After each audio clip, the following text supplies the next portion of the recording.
Well, good afternoon, everybody. So let me say a couple things about what we're announcing today, and then I'm going to kick over to Dr. Oz, and then we are going to take a few questions. So as a lot of you know, there are way too many Americans who are being defrauded by very bad actors in our society, people who take the goodwill and the trust of the American taxpayer and they decide to use it against us.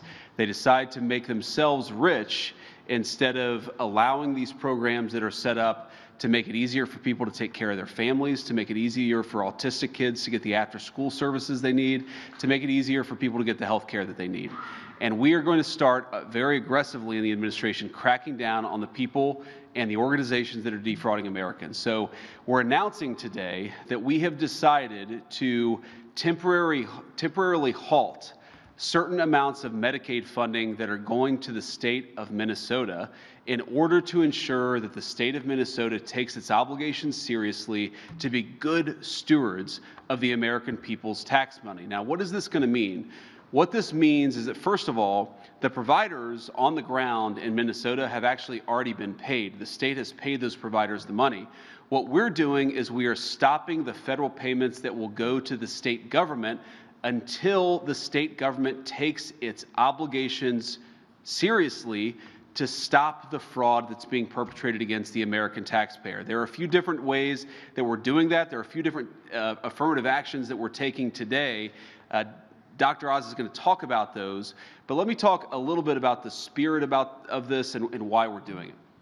So number one of the examples of fraud that we've seen in Minnesota that we verified that is just awful is that a program that existed to ensure that autistic children had access to some after-school services has made a number of people rich, not by providing services to needy children, but by allowing fraudsters to take money that ought by right go to American citizens and to American families and to set up sham businesses, set up sham clients, set up people who are not even autistic but claim to be autistic in order that they benefit from the money that's out there. Now, what does that mean?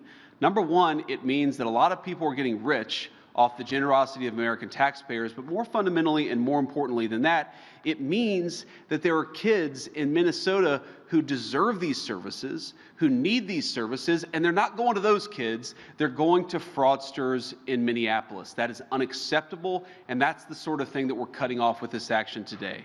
Let me make one final point about the spirit of this. You know, one of the things I love about our country is that we're a generous country, we're a generous people.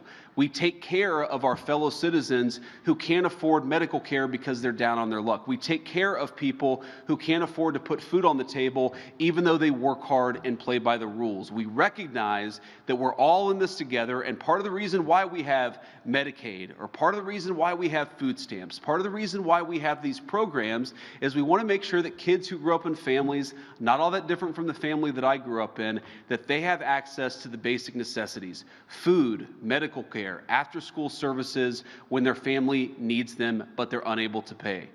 What's happening in Minneapolis, in California, in a number of states all across our country is that the generosity and the good hearts of our fellow Americans are being taken advantage of.